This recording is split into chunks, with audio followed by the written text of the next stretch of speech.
everybody, and welcome back to the Chilluminati podcast, episode 207. As always, I am one of your hosts, Mike Martin, joined by the hail and pace of LA, Jesse and Alex. Welcome, boys. Welcome to the show. Hail and pace? Once again, totally confused. Pace like the salsa?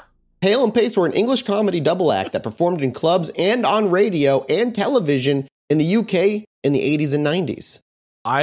I have no frame of reference for them, unfortunately. I thought you were talking about... Alex is the pace, obviously, because I'm New York City.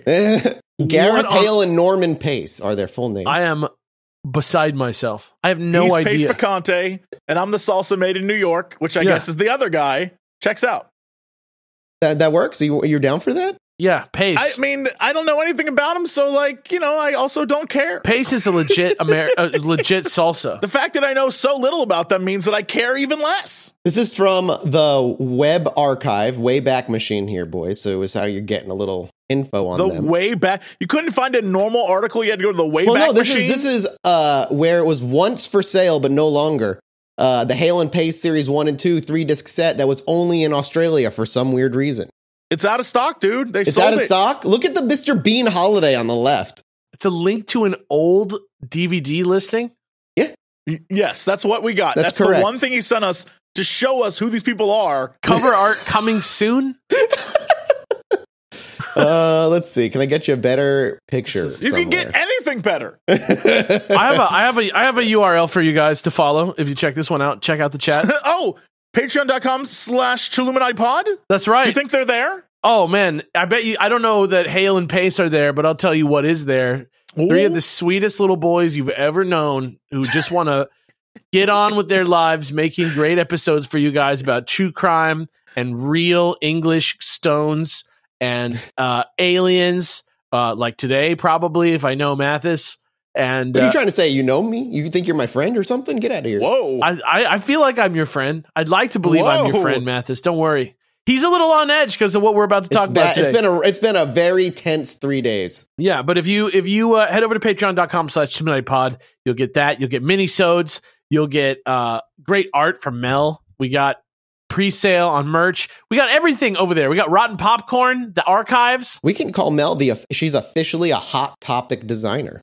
Our own, congrats. Our very own Hot Topic. Mel. No, don't do that. No? Okay. No.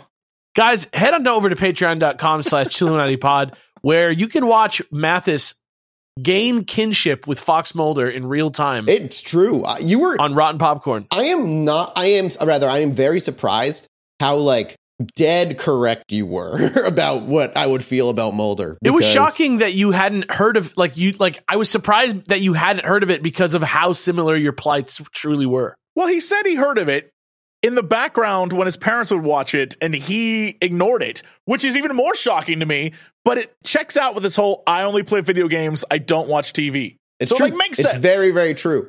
It's fun to the lore. Say what I figure out what he was doing or say something that I would do and then hear him say it too. And I'm like, I wish this was me. It really happened exactly how you wanted, folks. Go over there, check it out. Rotten Popcorn, patreon.com/ChilluminatiPod. And now let's yell about disclosure. Hang on, I gave you an IMDb link of Hale and Pace, the TV series with an actual picture. Oh, that's true. Yeah. Oh, he looks mean. He looks like a mobster. He has a scar on his face. Mean. Look at him. I know they both look very grumpy, but that's how the UK do it. The terms good taste and politically correct are obviously totally unknown to the writers. This is from 1986 to 1998. It was a very different time back then. All right, I'm in. Hale and Pace. If you're out there, you're listening to Chilluminati Pod. Come on down. We got you, baby. Unless you agreed with January 6th, then maybe don't. Oh, yeah. You know what? If you're pro January 6th, need not apply. Need not apply. We're learning a lot of things today. I just go with the punches. You know what I mean? Yeah. You guys can't see it, but from the waist down, I'm totally naked right now. It's been he's standing about 6 feet away from the camera. So you can see him full body, and he's just totally nude halfway down. Just sporting dong. It's been that kind of week. It's glorious, and we're only halfway through the week. To spoil it, we record on Wednesdays. Yeah. I'm stressed out. I'm tired. My blood pressure is absolutely shot up no one's saying you got to show off. He looks like DC Comics the Creeper right now. Needless to say, today's episode is being hijacked by yet another UAP thing happening, and it's one of these things. This one's frustrating. This one's frustrating because to me, this is either it or it ends it for me. That's what you said last time, though, to be fair. But I got stuff out of it. And he will continue to say, because that's how they get you, and that's where we're at. No, because the NASA hearing and actually the government hearing actually were good. But this is so not subtle. It's the claims are something you can't really go back on. This is not something you can be hand wave away with the claims that are being made. So, well, I mean, if this guy just turns out to be bullshit, what? If everybody's actually, I don't know where this guy got this from. That means you can't. That means everybody I've been following in the UAP world, Avi Loeb, I wouldn't say Greer so much, Elizondo, those people. That means they're fully just full of shit or just don't do their due diligence. That's where Jesse's at all the time. He's already there. This is the event that puts me there. This is the event that gets me. Mathis, you sound exactly like every time a really far ultra right wing guy says something like, what do they want next? Free healthcare for everyone? And people are like, oh my God, I think he gets it. And I think you're in the same place where I'm like, maybe. The worst person you know just made the best point. But this is, correct me if I'm wrong, boys. Before we get into the details, does this feel even a little different to you?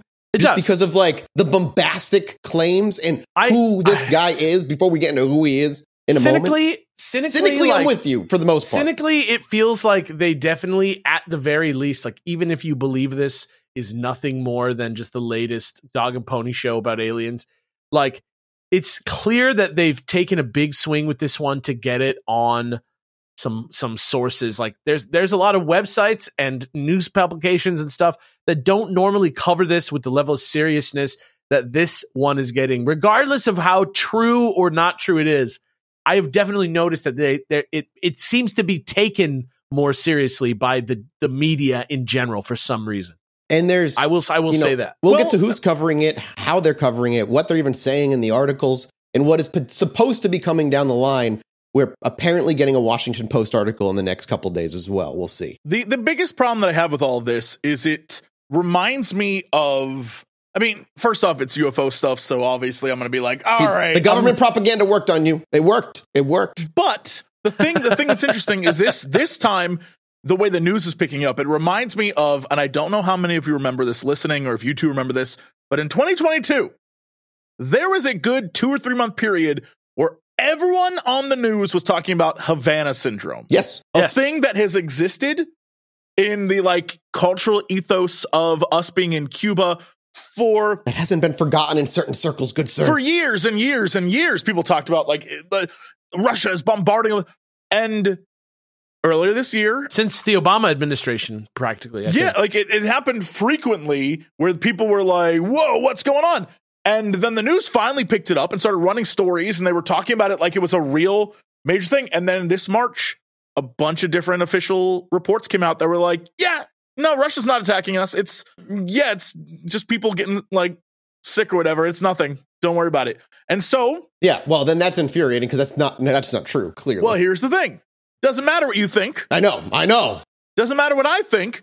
Just like with this, even if it is real, and even if Russia has been bombarding us with microwaves in Havana for 40 years, the government still's like, nah, it's not happening. We did it. We're not going to agree. Yeah, exactly. And it's the exact same vibe I have here. That's why whistleblowers are super necessary, So for the past year, we'll get into this in detail now. So for the past year or so, the people like Avi Loeb and all that have been saying, just be patient. We're going to have in 2023, whistleblowers are coming forward. Be patient, be patient, be patient.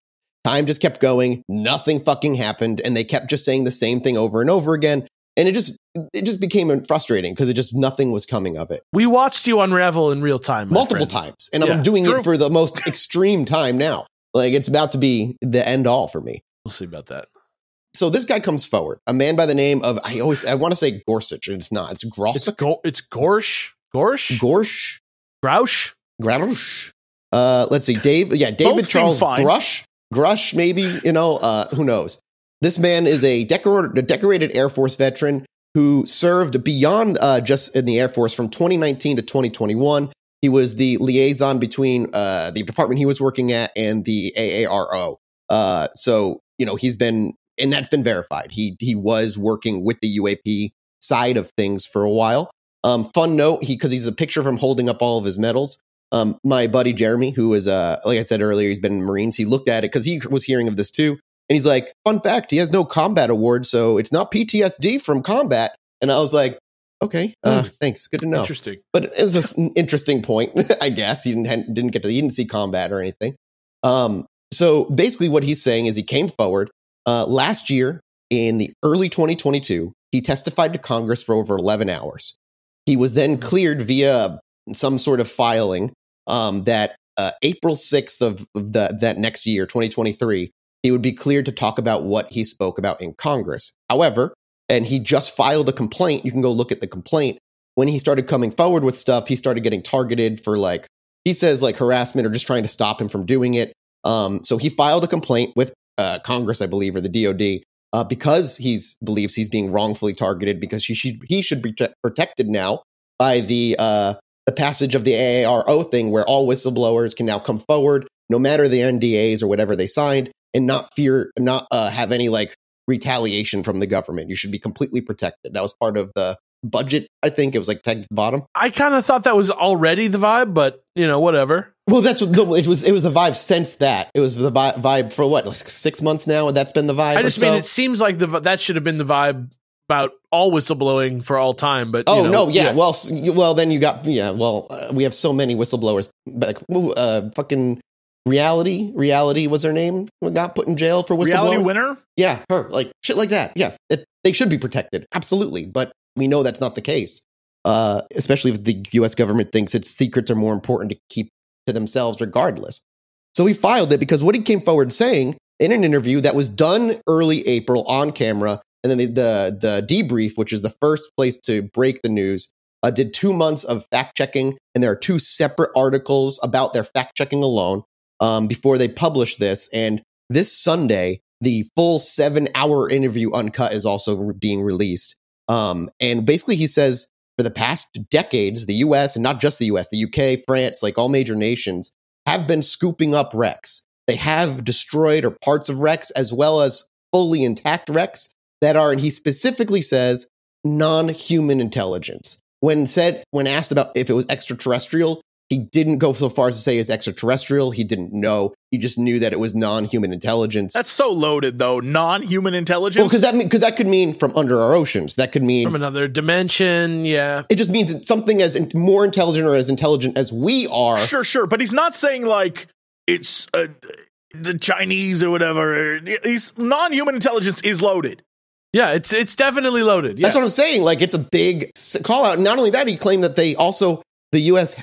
is in possession of cadavers of whatever they are, because some of the crash wrecks had corpses with them, which has been a rumor. I mean, we talked about in the Roswell multi-parter about all that shit. It's just it's bombastic things. What's interesting is he's not just being left out to dry, 1, and 2, he's not like the CIA guys who go on camera and be like, I'm ex-CIA. There's no way they can fucking verify what he did. He could have been a fucking janitor in the CIA. They all have security, clearances. And he's like, trust me, bro, this is what we know.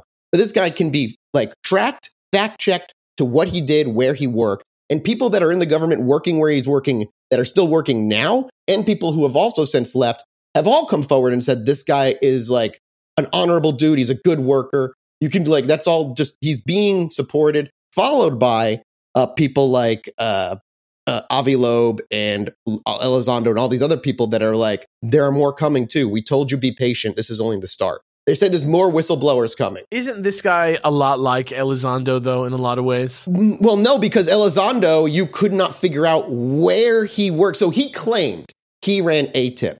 There is no paperwork to show that Elizondo ran ATIP.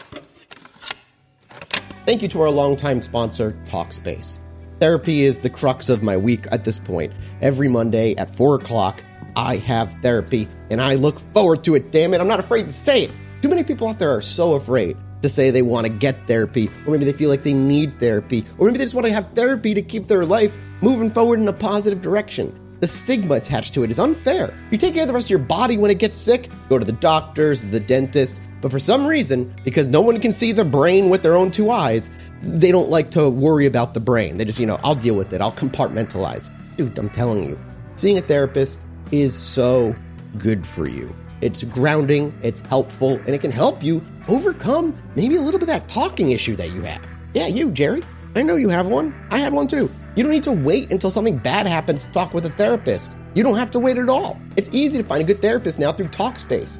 Therapy can be a guiding light, helping you shift your perspective. And like I said, you can find tools to cope in difficult times. Talkspace makes it easy to get started and affordable. At Talkspace.com, you can sign up online and get a personalized match with a therapist who's right for you, usually within 48 hours. It's incredibly convenient to have virtual sessions with your licensed therapist from the comfort of your home, and there's no need to commute to appointments, miss time at work, or line up childcare in order to attend sessions. It's mental health care made easy, as it should be. And as a listener of this podcast, you're going to get $100 off your first month with Talkspace when you go to Talkspace.com/chill. To match with a licensed therapist today, go to Talkspace.com/chill to get $100 off of your first month and show your support for the show. That's Talkspace.com/chill.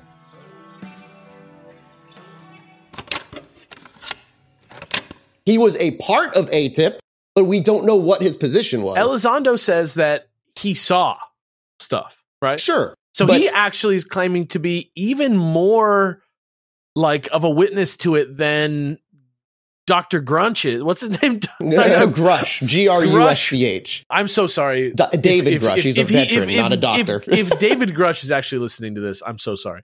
Yeah, like this guy's not even claiming. He's more like the guy from Roswell who's like, I know I have been made aware that the government has access to craft, to bodies, to all this stuff where like it's frustrating because he's not seen it himself. I got to go look again, but I think he did see some craft. I think that's part of it. But the biggest problem here with this, the thing that is really upsetting is that it is a whistleblower publicly out there with his name in the media, zero fear. So it's not the normal MO for a whistleblower. Correct.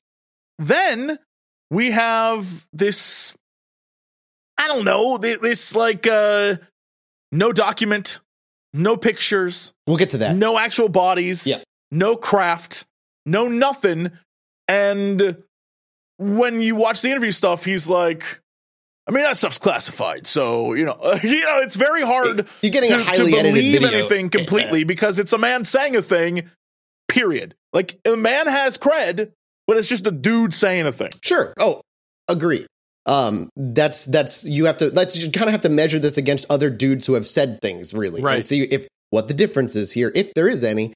And I think there is, at least in this regard, because he's definitely a higher regarded individual. He's putting every single person in the UFO world who is highly regarded seems to be putting their chips behind him. So if he ends up being nothing, then all of their work and trust that they've built falls away with him, at least for me personally. Because they haven't all put their chips behind somebody before. They just haven't. Well, let me like. And Avi, wait, let me finish my thought before you can take it away. And Avi posted a post that I linked you guys a couple days ago, talking almost as though he knows. Because remember, he's got the Galileo project going, where he's going to look for that piece of like wreck that fell into the water.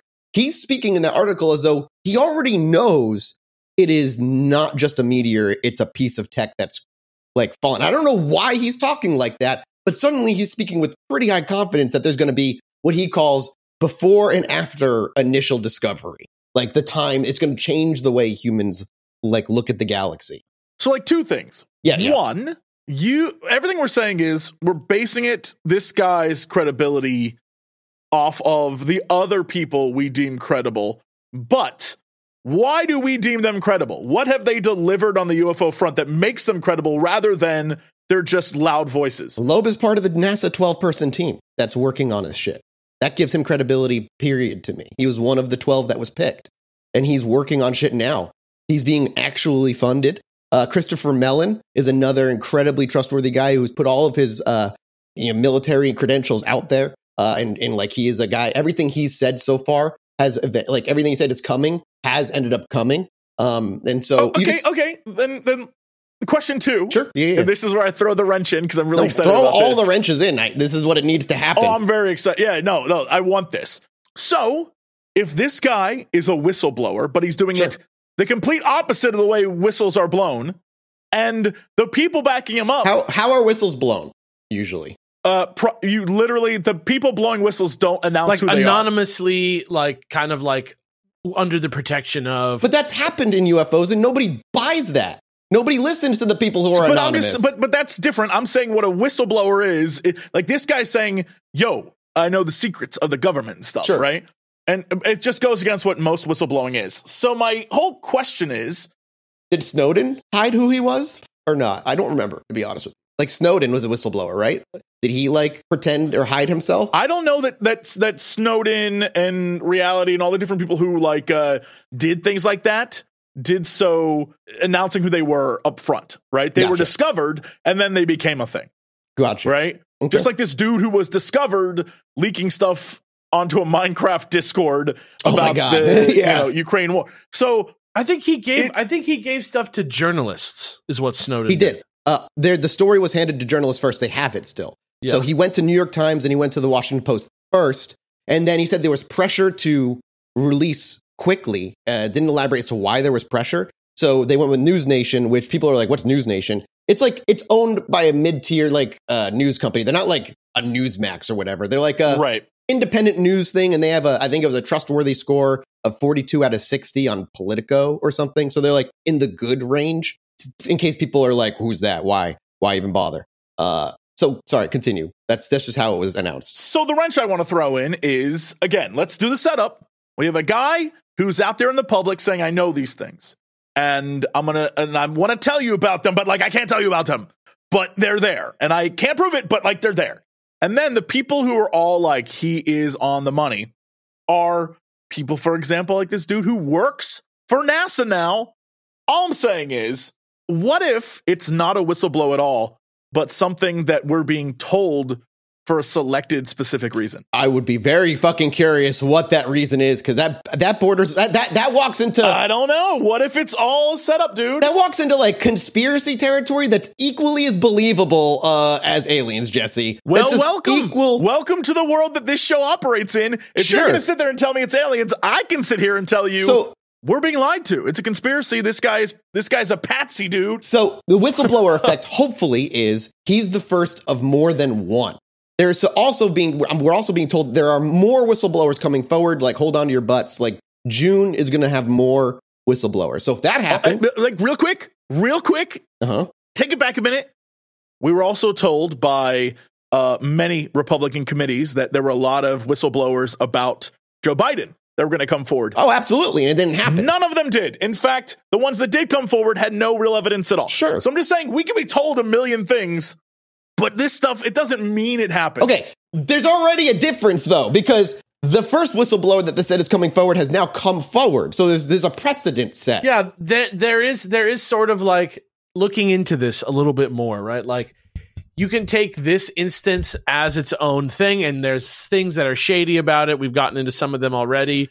But if you're subscribing to the like 5 guys that talk about UFOs that everybody takes seriously online, like Mathis, like this sequence of events does seem to be consistent with a lot of the main sort of overarching things that everybody's already said.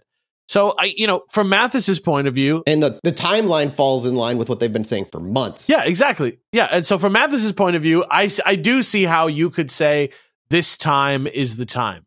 Right. And there may no whistleblowers may come forward, and then that, again, puts their credibility in the dirt, period. I just want to, I'll be honest with everyone, just want to swaddle and protect Mathis, because his joy and love of this topic makes me happy.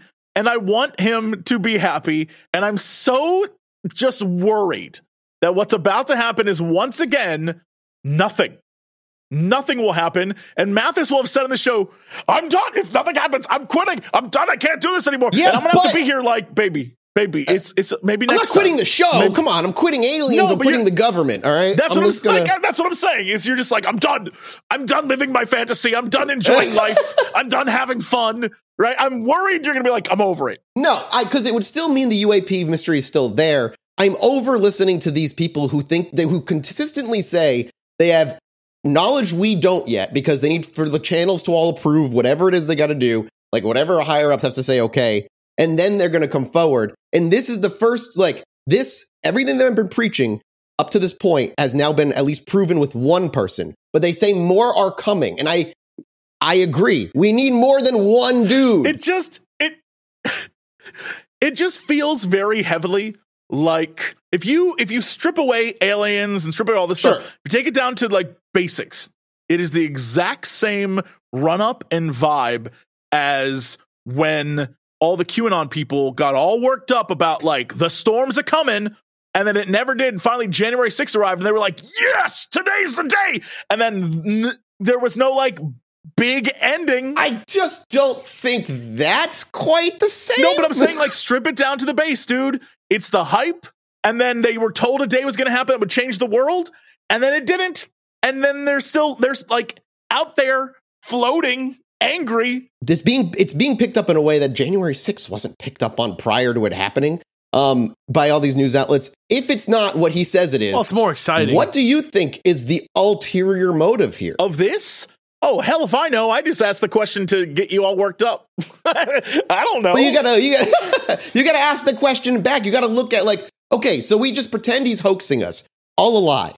What is the end game for him and why? I mean, even if it's not a hoax and it's absolutely true, sure. I feel, be it a hoax or otherwise, the end game's still going to be the same. I don't think a week from now, people will be covering this the way they're doing it yesterday, for example. It's possible. You may be right. Everything might disappear again. And I feel like we'll once again be right where we are every single time something happens, where we get something and everyone in the space is really excited about it because this could be it. Yep. This is the time. And then a week goes by and nothing happened, and we're told, well, it's the next. Like it's slowly like it's gonna happen though. Just because it didn't happen right away, it's gonna happen, and that can only last so long, right? Because one of the first things I said when you messaged us about it, I was like, unless they start showing me alien bodies, and we're at that point where I'm kind of over the whole like, we saw it, guys, we really did. So that brings me to the point is like, and that's honestly, it's a fair thing to say. Like I said, if no whistleblowers come forward, any like they say they are, then like again, that means their credibility is in question. And I also agree, a lot of people need, and I think not a lot of people, everyone needs some sort of proof, and something more than trust me, bro. Like I need something, whether that be a photo of a craft or like government documents that can be like verified that they're real, that's explicitly say non-human intelligence, et cetera, et cetera. That much I agree with you. I'm curious that like for some people though, it might take seeing a body at this point, and like who knows if that'll ever happen. But in terms of evidence, what we're supposedly getting on this weekend is, and I think I texted it to you boys right before the show, is that 1933. So there's a little. We'll talk about it one day, as always. But there was a supposed UFO crash in 1933 in Sicily, Italy, and supposedly the Americans got their hands on it before the Mussolini and his people did. And the thing I sent you was one of the documents. They're supposed to be multiple, I believe. Of one of the documents from the 1933, the government specifically saying, and I'll read it out here for everybody before we all comment on it, so I don't like mess it up. It says, by personal order, so this was telegraphed, by personal order of the DUCE, and in parentheses it says Mussolini, it is disposed immediate arrest diffusion of the news related to aircraft of unknown nature and origin, which in dispatch of Stefani, date today, 7:30 a.m. Stop. Immediate recasting of any leads from the newspapers bearing said news is ordered. Stop. Maximum penalties for transgressors are foreseen up to refer to the Supreme Court of State Security. Stop. Immediate confirmation of receipt required. Stop. Gentle Director Special Affairs, and stop. And there's a picture of it as well. No, I don't know if this is real or not. Obviously, that's what we're hoping is going to get proven. We need more people coming forward. But let me just finish. Let me just get through his story saying, like, we've been recovering craft.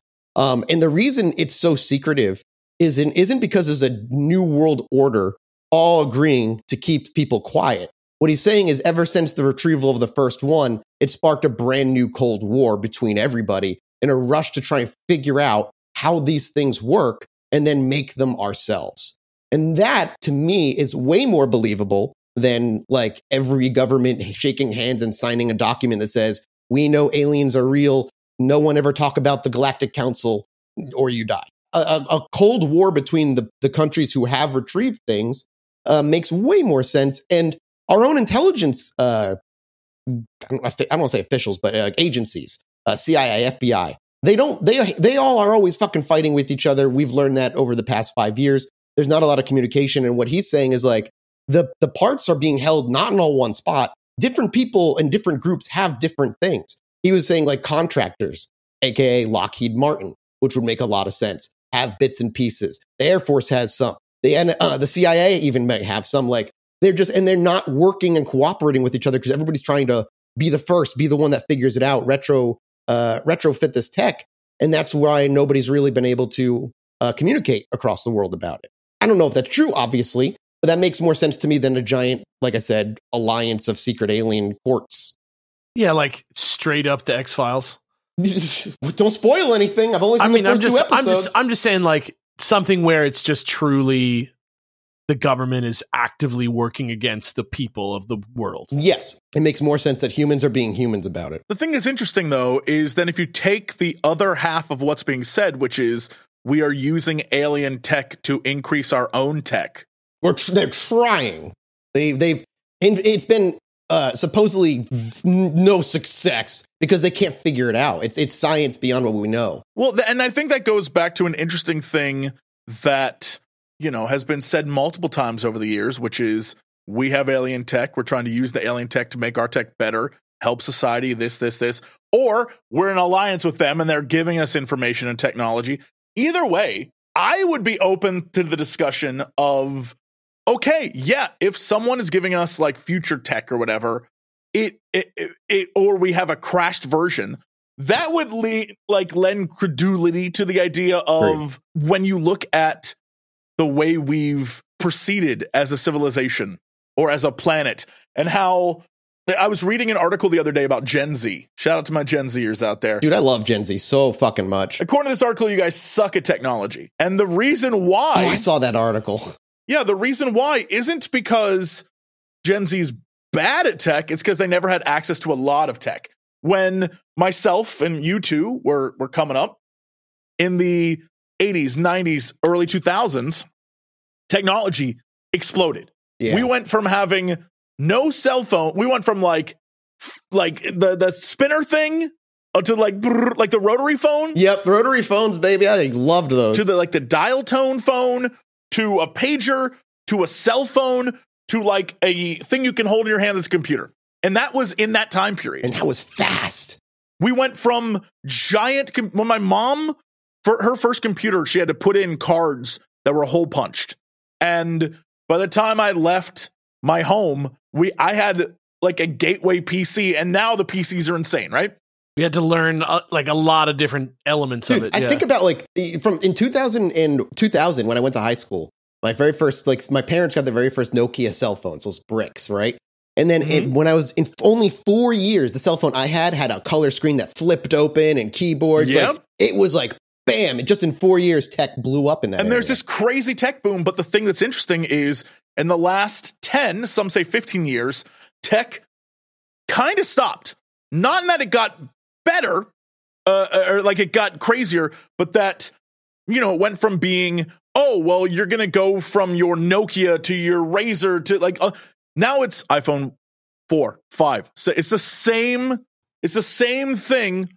Same with computers. It's the same thing, except now you're getting the next thing for computers is quantum computers, but we're still years away from even having a functioning full one. Right. But I'm saying like even a graphics card. Oh, yeah. Before, like 20 years ago, it was this wild, like, I'm trying to figure out. Now it's, okay, where you're going to get your 2080, 3080, 4080. And it's just incremental stuff now. And I don't know if that's the business of everything, because everything's a business and all the businesses It's optimizing now. pretty much control almost, like there's very little actual competition anymore. Yeah, I think that's a big part of it for sure. Sure. But if we're on the alien thing, Oh, no, for you sure. could say to me, Jesse, we have alien tech, or we had alien tech, and that helped boom us. Mhm. And now we run out.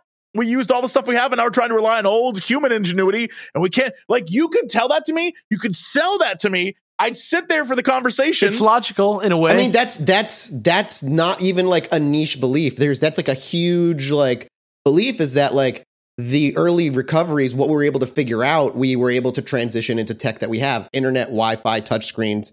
But I also think that a part of that almost has that ancient Egypt vibe of like not believing in humans enough. Oh, absolutely. Yeah. I wouldn't be, maybe we got a little something here and there if that even happened. But it's a conversation to have that, Agreed. like, okay, we could talk about that because even though it's in the space of like, that sounds insane, it's also like, okay, yeah. But again, what we have right now is someone saying we did a thing and I can't really prove any of it to you. Right. But like, trust me on this. And there's some key people that are missing from the media cycle here that normally when something very verifiable happens. Yes. who's missing still for you? Just huge. Like the New York Times is not covering this in the way that you'd expect them to cover something this earth shaking, for example. Sure.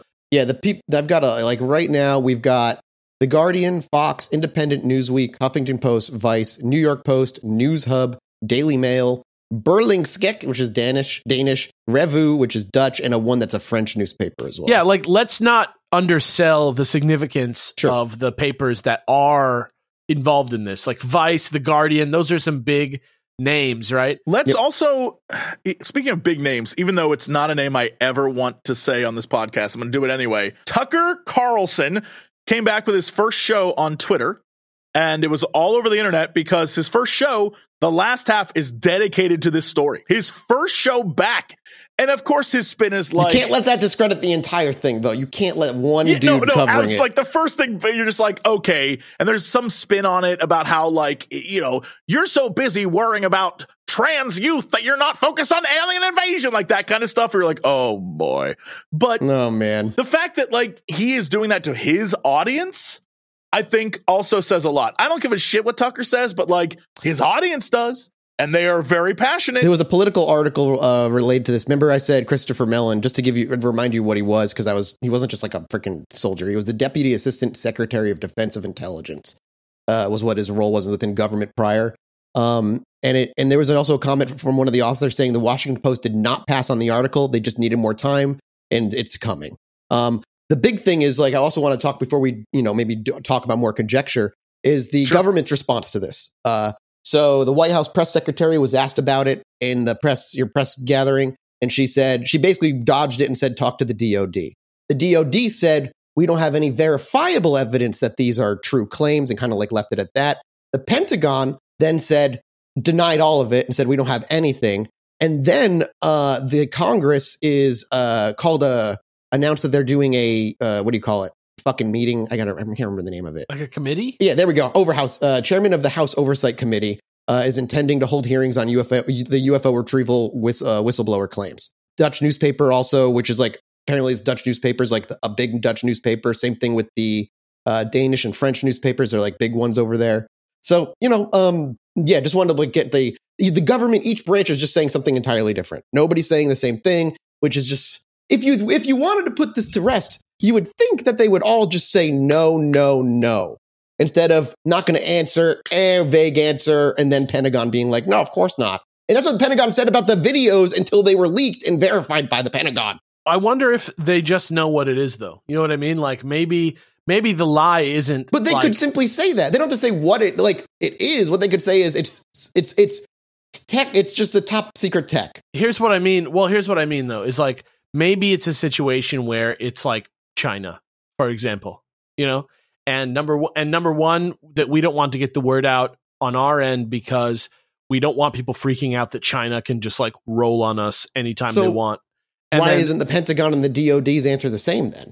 Because maybe, we're just talking about a realistic situation that could be Sure. the explanation for all these things. So like all the different messaging from the government could be part of the plan to make it confused. And part of the, this whistleblower himself could be part of that, just to discredit the idea that the government has any idea about what these things are. And maybe we are making our thing, to defeat these things. And they're just trying to string China or whoever it is along at, as long as they can, into believing that we don't know at all what these things are. Then you have to believe that tactic has been going on since 1945.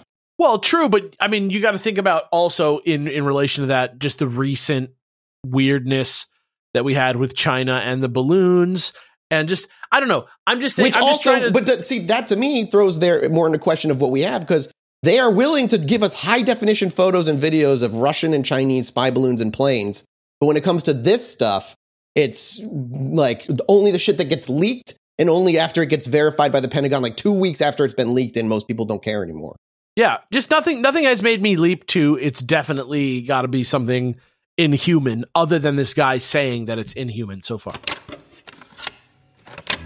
A big shout out to ButcherBox for sponsoring today's episode. ButcherBox is easily one of the most unique boxed deals that you can get out there in terms of all the stuff you can get in groceries delivered to you. With ButcherBox, you're going to get deals that compare to grocery stores much more favorably, and you're getting way higher quality meat. I used to stress out going to a market and worry about what I'm going to buy for meat and how much it's going to cost, but with ButcherBox, that worry is so long gone. I recently just did dry rub ribs in my slow cooker, and I don't know, man, maybe it's my magic touch. I am known to massage nicely, and I'm sure those ribs really enjoyed a gentle rub. They were delicious, by the way. Thank you, ButcherBox. Those ribs were so good, and smelling them cook for hours over the course of the day was tantalizing. I drooled a few times. My dogs came over and licked it up. They were excited too. They didn't get to have any, but it was so goddamn good. Beyond the meat being so good, I think maybe my favorite thing about it is the convenience, because, dude, outside is terrible in Texas at summer. It's hot. It's muggy. It's just, I sweat just waking up sometimes. So having to go outside, I don't like to do that. With the ButcherBox, I don't have to worry about that. It's so nice to become a hermit over the summer. And lucky for everybody here, ButcherBox is giving us a special deal. If you sign up today using code CHILL, you can receive ground beef for a year plus $20 of your first order. That's 2 pounds of ground beef free in every box that you get for a year plus $20 off your first order, which is just like icing on the cake at that point. All you have to do is head over to butcherbox.com/chill and use our code CHILL. Simple as that. Thank you so much to ButcherBox for sponsoring today's episode. So for me, it's more like, I agree with you. I just think for me, it's more the puzzle pieces are starting to line up in a way that they haven't before. No, yeah, absolutely. I agree. I do think that, like, if you're a UFO follower, that this is alarm bells. I think that's... Can the two of you explain that to me? How is everything lining up? It's just the same. This thing about these whistleblowers and all that stuff is consistent with what these other kind of maybe they're crackpot, maybe they're not guys have been saying over the years, especially people like Elzon. Right. But Mathis is saying that the puzzle pieces for this are lining up. So in what way is it lining up? Again, it's talking about Christopher Mellon and Avi Loeb, the things that they have been saying for nearly a full year now, that we have access to these things, are happening on the timeline that they have been saying it's going to happen. Can you so for me, but let's also say for the audience, wink, what is that timeline? What are they saying? What are they trying to tell us? They said June 2023 would be the first whistleblower. And here we are in June 2023. When was that said, and what was that in relation to? Months ago. I'd have to get the article. I don't mean the post again. It's just kind of like the story that they've been sticking to for a while. It's been the same thing that they've been saying for months. It hasn't changed. It's spun out of the same kind of area of this world where the, To the Stars Academy, is that what it's called? I would not put them the same fucking together. No, what I mean is the same sort of mythology of, like, the government has been obtaining and having pieces of this technology for years, kept in like very specific places. We're using them to reverse engineer, and the process by which we are doing that and releasing information to the public is all scripted and planned out, basically. Right. So, like, what about June right now? What was okay, so it's happening in June. Like, what about that? Well, because they knew he had clearance starting in April 6th of 2023 to actually publicly speak about it. So they have to wait until that point. The idea is they're all government insiders, by the way. Yeah, they all have connect. Again, Christopher Mellon was assistant defense secretary. Avi Loeb is working actively with the government in their program with NASA right now. That these are like people that have contacts and are speaking with people inside. So are you saying? So hold on. This might change everything for me. Are you saying that the team working with NASA and the government on this, they know these people, they were aware of them, and they were instrumental in them coming forward? Yes. Correct. Yeah. That has been the story for a long time. They've been talking to these whistleblowers anonymously. They wouldn't say their names, but they're coming. They're coming. June 2023, the summer of 2023 is going to be it. And here we are. And now that's why I'm just like, this feels different. Okay. Because it puts all of their credibility on the line, because they've been singing the same song and dance for over a year at this point. So that makes a lot more factual sense. If you have a team of people who are saying this is a thing that's going to happen, and then it happens, like that checks out.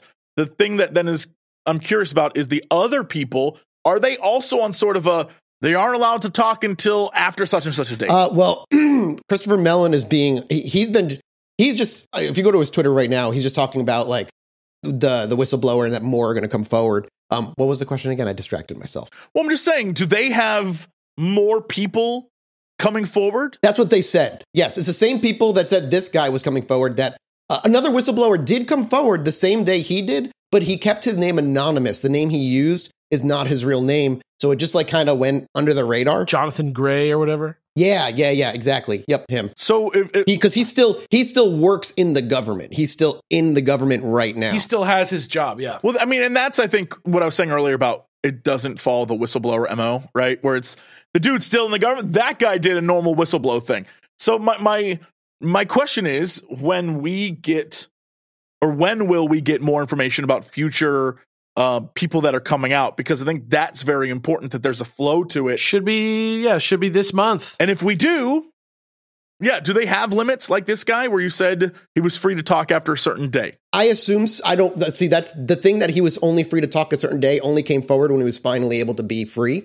He showed the piece of paper that gave him the date and everything. Like, it was an actual thing that he signed. And he did testify to Congress for 11 hours. That was verified as well. And he said all this shit so the other thing is, he said in that conference, the closed doors, he gave Congress like physical evidence, like photos and stuff.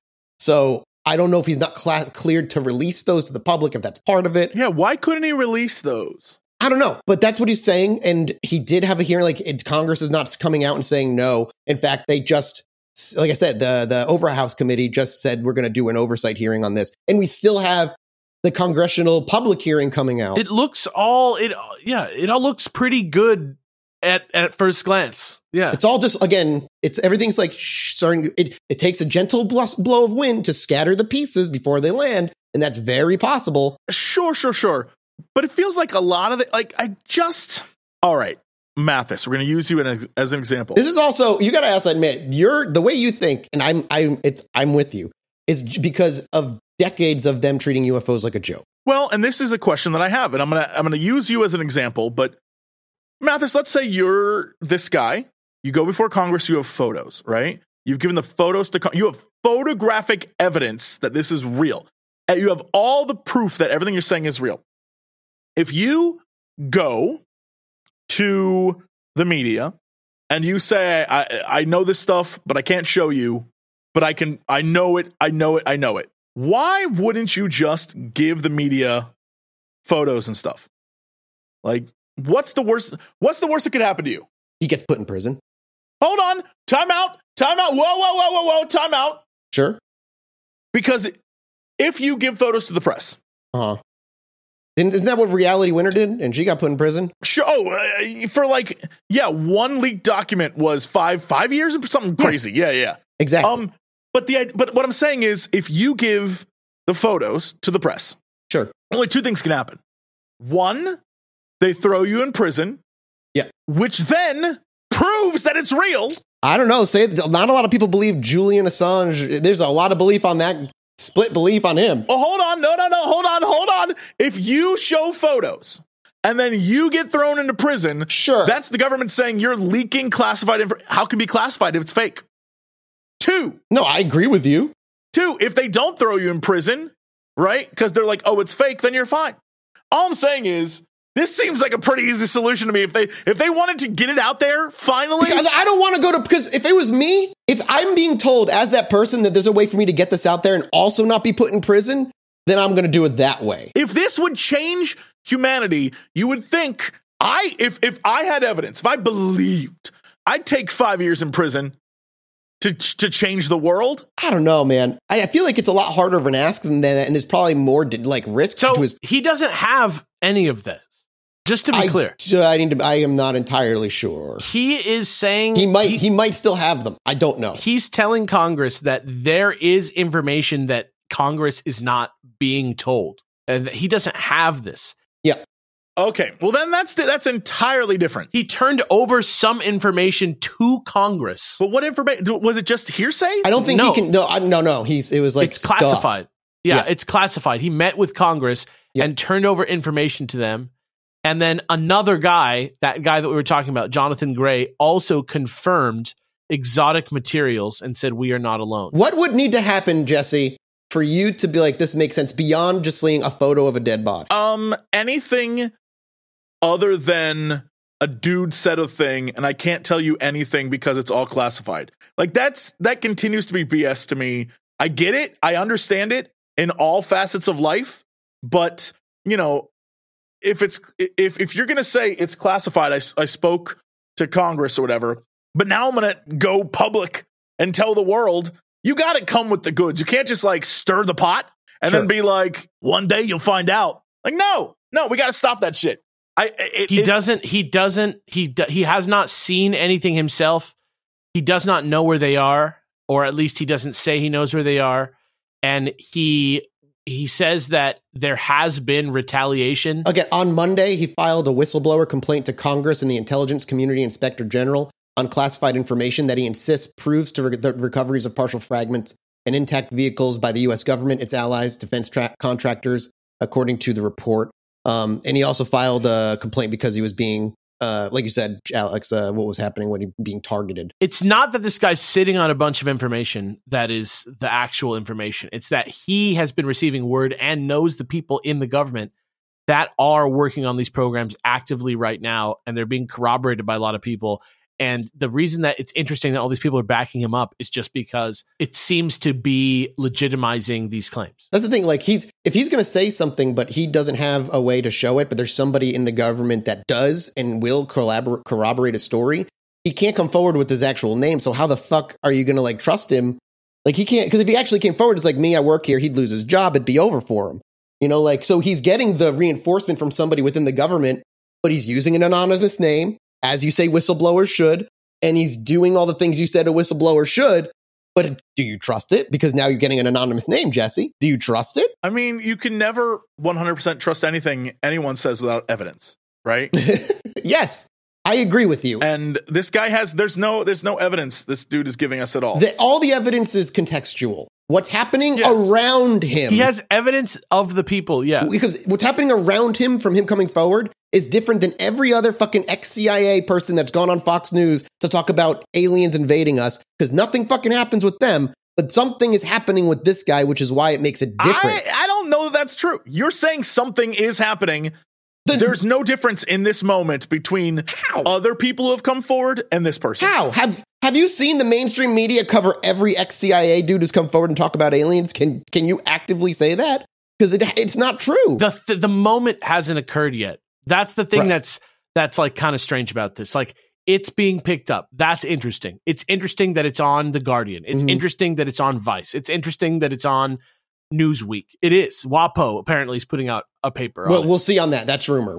We can't substantiate that right now. That's interesting. But the problem is that we haven't seen anybody ever make verifiable claims that the government is withholding stuff and then get covered. That still hasn't happened. All that's happened is that whatever is going on right now, this whistleblowing complaint is getting some really good coverage for some reason. Yeah, 2 hours ago, the CBC News now is covering it. Yeah, and the reason is not that there is evidence in people's hands. The reason is because The people around the amount of people making noise about it is a lot larger, like a lot higher echelon people making noise about it, and that's simply it. If we were to look at this in a vacuum, like, and ignore that, and then he's no better than any ex-CIA coming forward, but nobody's come to those dudes' defense, like, ever. The tone is just eyeball emojis from all sides. There's not anything to judge. Right. It's just You got to look at how it's a happening. well-vetted guy saying something crazy and a lot of people backing him up right now. Right. Which is simultaneously exciting and the problem, because it does line up with these people who I honestly did not think were telling the truth. All these people right now, Elizondo, all these people, because Elizondo especially, I still don't necessarily. well, they've just been rolling out the same exact story over and over again of like, we're about to do something crazy, and then they put it out and it's like not that crazy. Exactly. Literally every time. But this is the same. I mean, that's the same thing to me. It's not. It's not quite the same thing, because this is a different level of guy. So we still have to see. I mean, the guy is a different level, but the story's the same. Yeah. The idea is the same, and a lot of the hangers on are the same. Every time something blows up, the same people roll out like, that guy's telling the truth though. Yeah. This is the one. They all do the same thing. Yeah, but have you had a guy come forward, give an interview, and then they spend 2 months fact checking every aspect of it to make sure that what they put out in 2 months is not going to be just trash, and to make sure, like, the guys they're talking to, then you have to trust the journalists, right? Because they're saying that the guy there, they spoke to these people that work in the government under that fake name and that shit. So that's where you have to look at journalistic integrity, and do you trust them? But what did they fact check though? Like, what did they check? This man said some stuff, and then you said they fact checked what he said. Hang on. How? In what way did they fact check what he said? Because if he has no evidence they can show them, there's no facts to check. There is evidence of the programs existing that he has given to Congress, but other than that, it's a sealed. But Congress hasn't shared that with anyone. They not yet. And this guy hasn't given anything to anyone that then they are No. Like, there's no facts to check. Correct. However, these people that they are talking to are backing him up as in a general sense in terms of his character. So that's the thing that's being fact checked, is like, is this guy a pot, like a crackpot? Is this guy just some crazy guy on the fringes who's pretending? And that doesn't seem to be the case. So is it in any way more remarkable from an evidence standpoint? No. But there is this added level of legitimacy, and that's the only reason we're talking about it right now. Is because for whatever reason, this is the part that's interesting, is that it's some kind of big new level of person saying this, and that it seems like it's going to finally go through some channels that will result in evidence. Like if Congress was contacted and these claims are verified, there's no reason why we shouldn't be able to get access to that. And if they put it classified, we won't even that seems to imply that it's true. So it's like, I'll just read this bit. We don't a lot of people don't realize we do have an investigative team here that I work with. So Craig and Sean are two of the members of that team. In particular, Sean, who is an attorney. So it's nice to have that kind of critical attorney eye. I looped him in. Basically, Sean and Craig became the red team. Their job was to go through this article that they were going to be writing and look at it as critically as possible. Where are the deficiencies in there? Do they have combating facts? Where are the avenues that couldn't be attacked in terms of this of if this information is accurate? Can we substantiate that? So they spent a lot of time really combing through word for word, looking through it, and making sure that this was a good finished product. And while that was going on, my main role was really the background, fact-checking investigator, which evolved independently. So taking what Leslie and Ralph had already done, but then completely independently looking into it. So basically other people who had fact-checking, double-checking their shit, verifying it, making sure it's accurate. It's one of these things, something that's not going to come out of the article is that none of the words and the information changed because I was able to verify everything. What people might not realize is that we did bolster it. We added more witnesses to the story that affirm what Mr. Grusch was saying had indeed occurred, that it was true. So that's just a quick snapshot of one of the dudes who was working on it. There's two.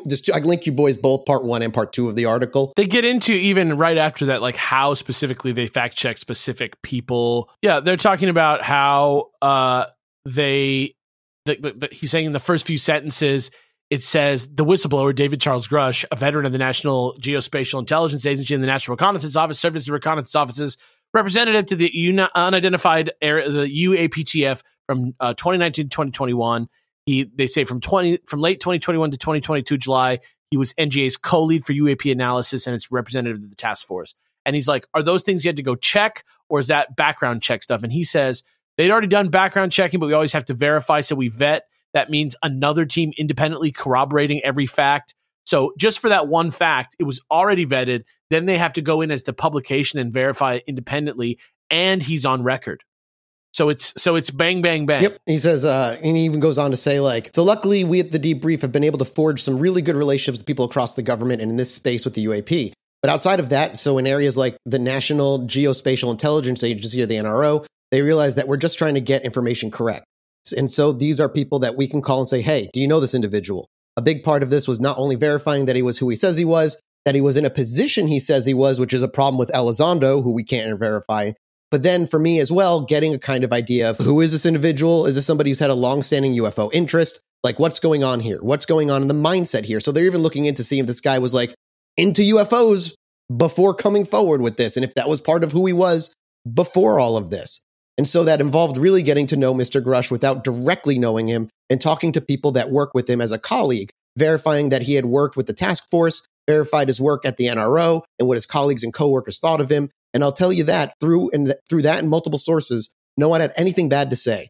But it's a good thing, and something that wasn't included in the article, but I do think is significant for people. It was significant for me because one of the questions that I had when I spoke with people that knew him was understanding the involvement that got him into UAP and that got him into the task force.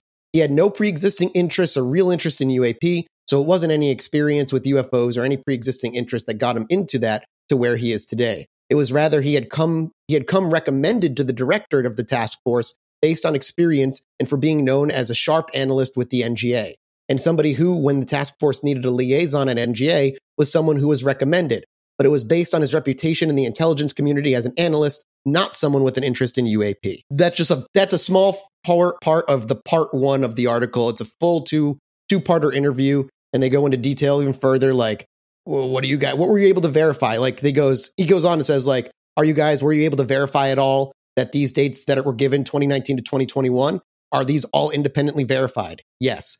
Great. So Tim, the next thing here is, in accordance with protocols, Grusch provided the Defense Department's Office of Pre-Publication and Security Review the information that he intended to disclose to us, and it was cleared for open publication on April 4th and 6th, 2023. What is the Defense Department's Office of Pre-Publication Security Review? And were you able to confirm that contention that it had been cleared for publication on those two dates?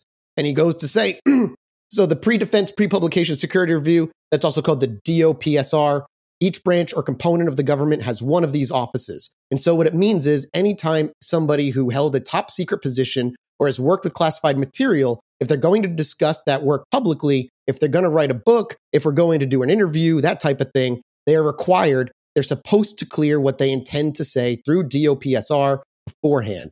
Yeah. If you're like writing a memoir of your time in office or like of the president, you have to send them the full thing so they can approve it. Yeah. Right. Their role is to determine what somebody is going to say, what they're going to write, if they're writing a book, what they're going to print, and make sure that what's being said isn't classified information. So they're essentially stamping and saying, that's fine, you can say that. And they may in certain instances say, no, you can't say that. Or often they do. They'll say that you can say this, but you can't say that.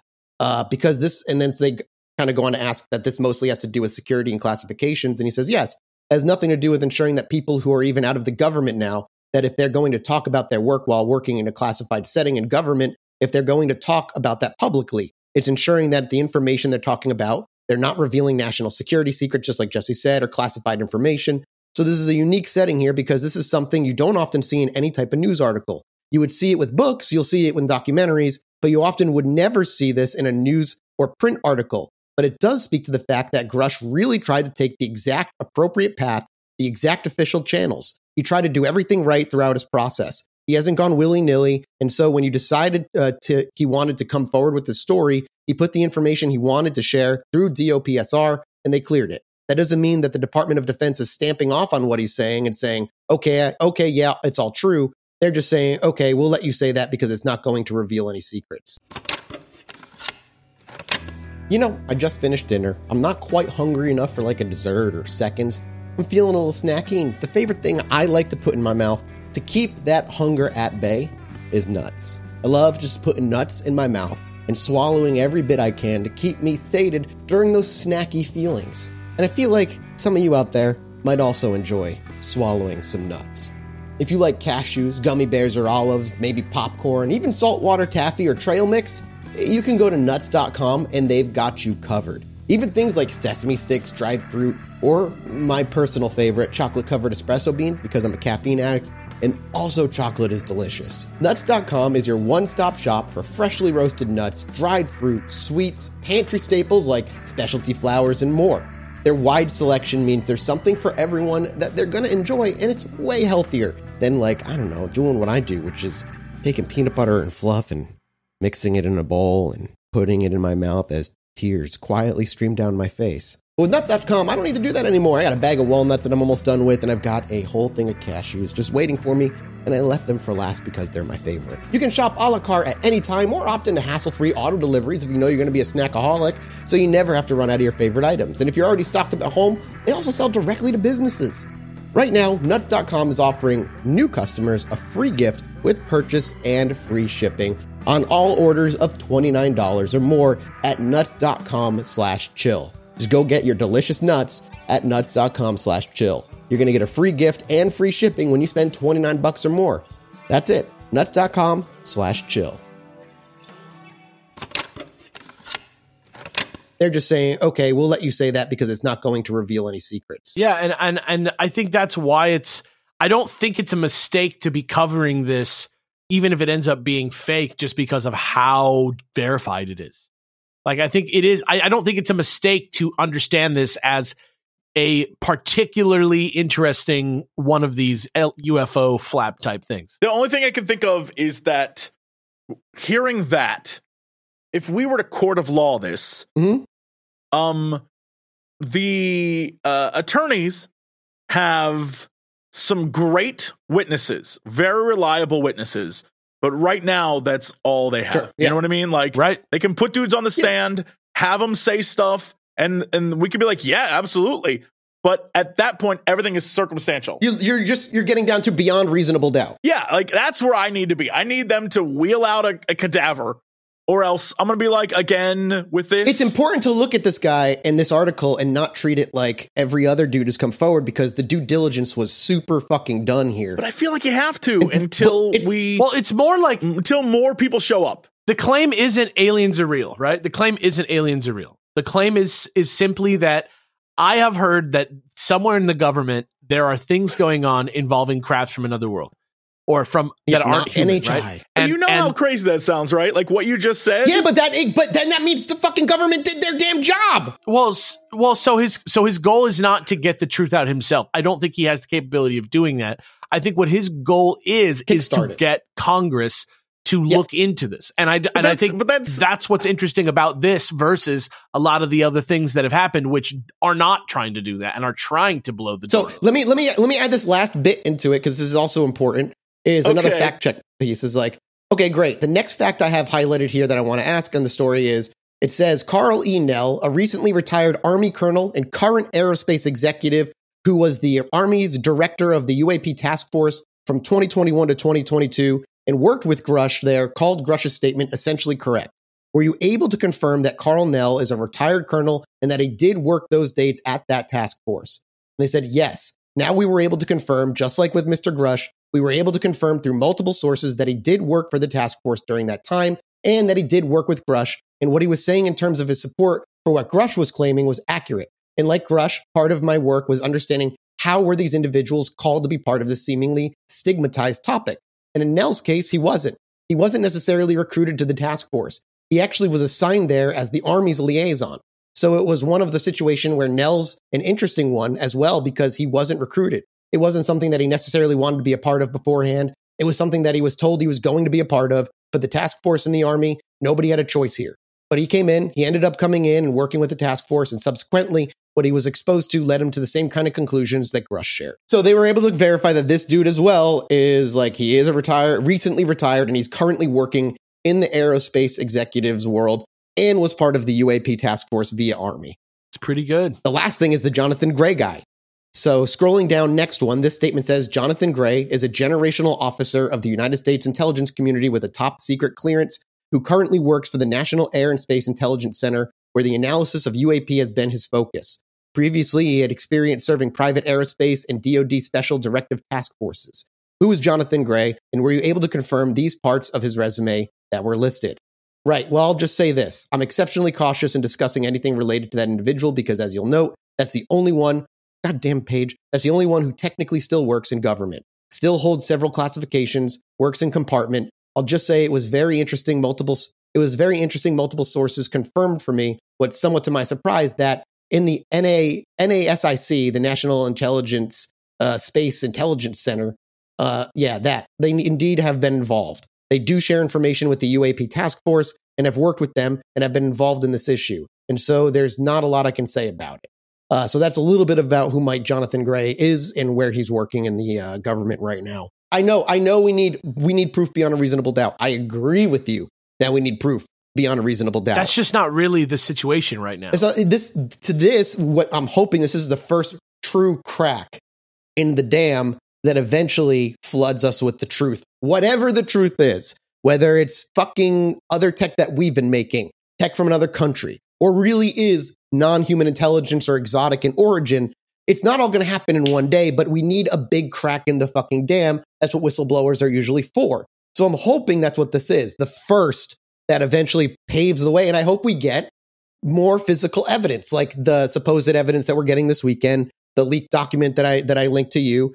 It's just that, like, through the fact checking and what they've done, he at least seems stand up compared to any other fucking person who's come forward about seeing aliens and having psychic, sex fests with them. I guess the big thing for me is the only way I can describe this that makes any sense in my head is we're coming at it from different perspectives. Absolutely. Where the way I would describe it is man versus ape, right? Where you're telling me that man and ape, look how different we are.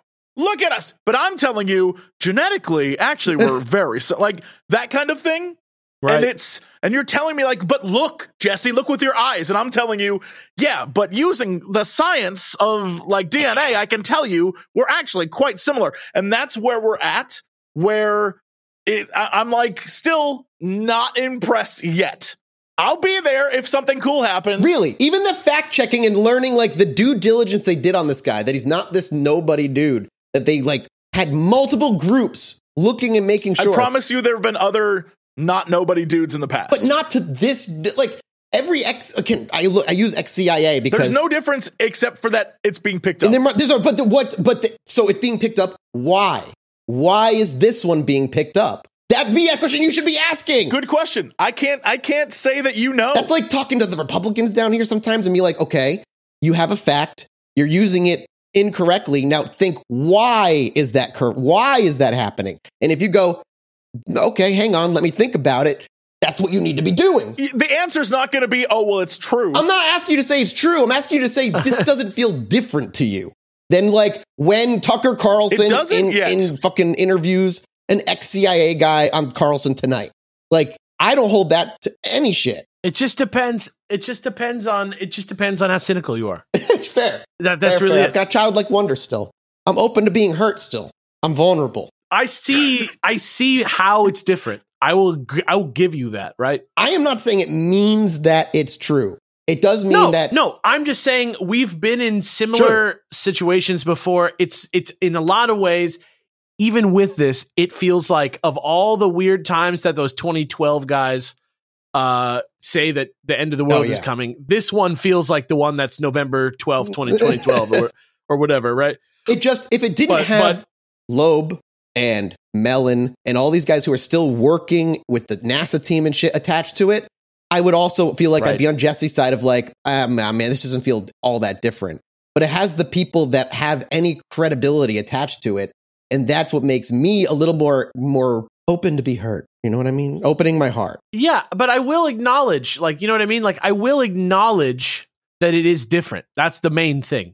I think I'm acknowledging that it's different, but also that I still feel like it's going to fizzle. And that's because you've been hurt before. I get it. I have too. Yeah, exactly. No, I get it. I would like to. I'm trying to do this now, but the current UFO talk is like way too on the internet. Oh God, yeah, dude, it's hard to parse through a lot of it. There's a lot. But I would love it if someone out there. Usually, I don't ask a lot of you, internet, but I'm gonna ask someone out there would whistleblower search for, or just look up UFO conversations with the government or in the public sphere, or it was picked up everywhere from like the 90s or the 80s. Or the early 2000s. Like, is there another example in the past similar to this, or is this really, truly that big of a moment? I would love to see an example that's akin to this. The only thing I can think of is the 2017 thing, which is when Corbel and Elizondo kind of hit the map because they dropped videos that were denied by the Pentagon even while they were out there for like 2 weeks before the Pentagon relented and said, okay, they're real. There's an article out there on The Atlantic called "Why is Everybody Suddenly Talking About Aliens?" Or America's long, strange history of UFO whistleblowers. By the way, that fucking statistic that 92% of UFOs happen in the U.S. is a flat out lie. That's not true at all. It is a worldwide phenomenon and not 92% in the U.S. That is a misinformation. Yeah, I don't know what's up with that, but I don't know anything about that. But I will say that article on The Atlantic, kind of it's talking about Elizondo and it's talking about Cahill from earlier. I looked this up while I was asking about the Roswell guy earlier, and I found this, and it's the closest that I can see. I don't know that much about this. Otherwise, but it's not totally unprecedented. But I will say that the amount of coverage that it's getting is uncommon. Sure, I could say that. I could see that. I truly I think the 90s, man, we were much more ready for disclosure. If disclosure is a thing. There was a moment on TV with that tape that was really pretty wild. The Roswell dissection tape, right? The thing that ended up being fake, but I remember it being majorly covered, but it wasn't the same thing as this where. But that guy, when you start to look into him, you're like, oh, this guy isn't trustworthy fucking at all. Right, exactly. So I don't know. This one seems to be a good mix of legit background and out there claims. So we'll see what happens. So before we wrap the episode, then let's end on a fun note. Hypothetically, this ends up being true.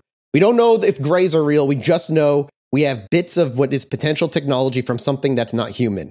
How do you react to that? Does that change anything for you guys? Or like Jesse, you've said many times, doesn't change how I live day to day. It wouldn't change too much, but it would be cool. Do you sit by that now that maybe that might be happening? I mean, if aliens were real and they changed reality for us, that would be great. I'm fine being proven wrong. I was proven wrong last week. When I mistakenly thought Captain Kidd was Steve Bonnet. Oh my God, yeah, I've seen all those fucking comments everywhere. By the way, here's the thing.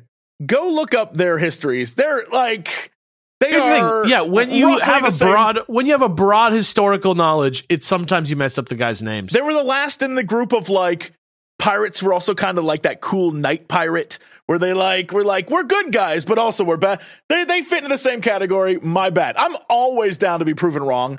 It happens. I don't have an ego with that shit. So if they were to say, here's the evidence, this is a thing, and it was real, I'd be like, whoa. And then I'd be on this podcast being like, what now, y'all? What does this mean for the world? The thing is from what he says too, is he doesn't really know who or what these things are or what they want. So there's still plenty of what, if it's true, what could it be? And I still believe we're probably either the Sentinelese tribe in this space, don't touch them, let them continue, almost prime directive-y. Because we do, it's kill it if you get close. We are awful. Yeah, we just awful. So they're maybe not. Yeah. There's the theory that maybe whatever it is here is AI watching us, waiting for whoever to come take the planet for themselves.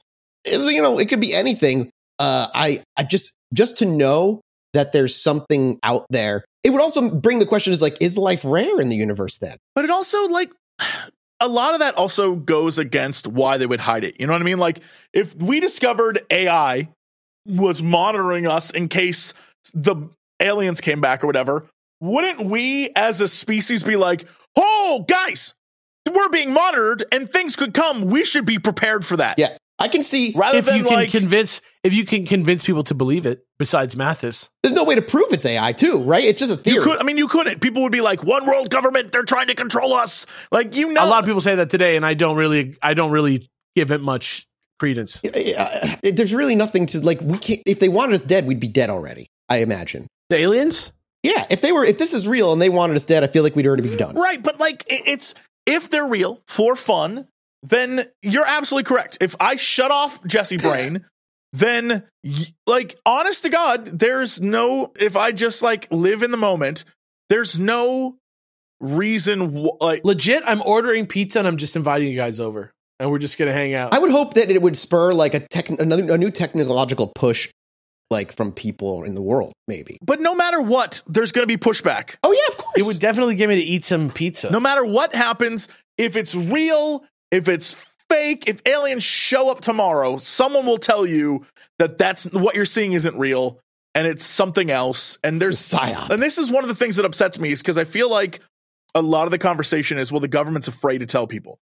There is not going to be a moment where everyone's on the same page. There's not going to be a moment where we're ready to change. Like, we don't change until the last minute anyway. We're barely trying to save the planet when shit's on. Canada's on fire. Canada is on fire, bro. I know, dude. What Grusch is saying, though, makes more sense to me. He's not saying that they're trying to keep it from us because we're not ready. He's saying there's a technological Cold War happening between all the governments. And so everybody's trying to keep it secret because they don't want to, they're trying to win. And so like, if whoever can crack the tech first, if it's true, again, fun world where it's true, that would change everything. The country would just dominate. And that makes more sense to me than like the humans, the society isn't ready. They'll crumble. I could see it more being like, no, we got to get it before fucking China gets it. We got to get it before Russia gets it. We got to get it before UK gets it. Then wouldn't it make more sense to have an alliance of nations? You know what I mean? You would think. Think about like what it took to just get US into World War II. It took us until we had General fucking Electric funding the Nazis. That's because a lot of people in power were actual literal Nazis, though. Like we had actual literal Nazis running the government for a while. You don't think that's still happening now? Like that's the same argument can be made. He's got a point there. He's got a point there. They're all not talking to each other because they're all trying to fucking outdo each other. They hate each other, and they're all trying to be the first. It's just a bunch of dummies scrambling on top of each other to control everything. You would have figured of all the people, Trump would have been the guy to be like, aliens exist. You think anybody went up to Trump and said, here's some alien stuff, sir. Let's go show you the ships. Probably, you know what? Probably not. Let's be real. They probably were like, do not tell him, bro. He can't handle that. I would have handed that to him. He had a worker drain his pool into the server system to wipe out footage and failed. The man cannot be trusted to know aliens are real. I'm just like, man, there's so many cogs in this machine of secrecy that it's just like, surely at some point, if all this was real, we'd have something. But we have. But we never have anything. We've seen pictures that are made to pretend to be fake. We've seen videos that people dismiss. No, what you just said is cuckoo bonkers. We've seen pictures that were made to pretend to be fake. I meant made to be fake. Made to be fake. I didn't mean made to be pretend. Yeah. We are talking about hoaxes, but then we have stuff dropped from the government that's real. We are getting real things. How do you know? Because it was verified in 2017 that it was real. How do you know, bro? So then, like, at that point, you go, who do you trust? Nobody? You don't trust anyone? Like, what is, like, at that point, you have to ask, like, what is it that'll convince me? I don't trust the truth. I don't trust Instagram photos, man. Instagram photos? Like, I'm already like, no, if it's online, I don't trust it. Mathis, the main thing that is clear to me is that you need to watch X-Files as soon as possible. We've seen 2 episodes. We need to see more now. You need to watch more as soon as possible. Yeah, you need to get to the Alien of the Week, or not Alien, Monster of the Week episodes. You need to get to when Mulder's in that train, and that's where you're at right now in your real life. I mean, I guess I don't know what that means. You'll know. You'll learn. You're about to learn. To wrap this up, I'm not. It's just this has more credence to me, and if it all fails, then how do I like Loeb working with the government means nothing anymore. He'd just be somebody you can't trust anymore. Like why it just get your girlfriend, come on a plane to good old California. We'll have some pizza and we'll just stare out the window and we'll think about what the fuck is going on. Now can we go do mushrooms together? Let's see what happens. Yo, I would if I'd believe whatever we saw then. I'd be like, yo, the universe is us, bro. I'd be fine. That's the like $10,000 on Patreon of real life is if aliens are real, Jesse does shrooms. Okay, well, we got to wrap this episode up because I can't, my voice is already going and it's just going to go worse. Jesse, I hate when you push my buttons on purpose. Dude, who else would do that for you, baby? But I have an answer for everything you say, okay? And we talk in circles for hours. Well, Yeah, I can keep it up all day. all I can do is promise you some real verifiable mystery stuff over on the minisode where I will be continuing the story of Giuseppe La Rosa and the Order of Meonia for you guys. It only gets better. It does. And look, in these little drip feed amounts, it's never too outrageous. You know what I mean? They're like on a Lord of the Rings style quest right now. Yeah. It's way too outrageous, but because it's in little doses, it's like, kind of the monster of the week, and I'm here for it. Yeah, fun little hit. Yeah, that's what I'm talking about. Yeah. Well, that's what we're going to go do. Minisode time. Thank you guys so much for listening to us. This is a big one. Come check it out. I'm excited. It's always big. They've been like 40 plus minutes every week for like the past 3 months. All right. Well, anyway, we're off. Thank you guys so much for the support. Thank you for listening. Hey, and if you're on Spotify, use the comment and cue in the poll, please, because it's basically like engagement and it's very good for the machine.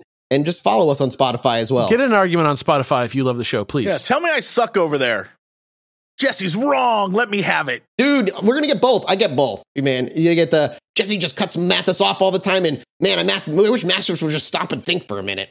Just like, all right, whatever. Yeah, it's all good. Alex rules. That's all I ever hear. No, Alex is always, everybody loves you, Alex. It's like, I can't. Alex rules. He's laughing all the way to the bank. He's the smartest guy in the world. That's all I ever hear. It's true. I can't think of a negative post about you other than you looked like that guy from the Power Rangers.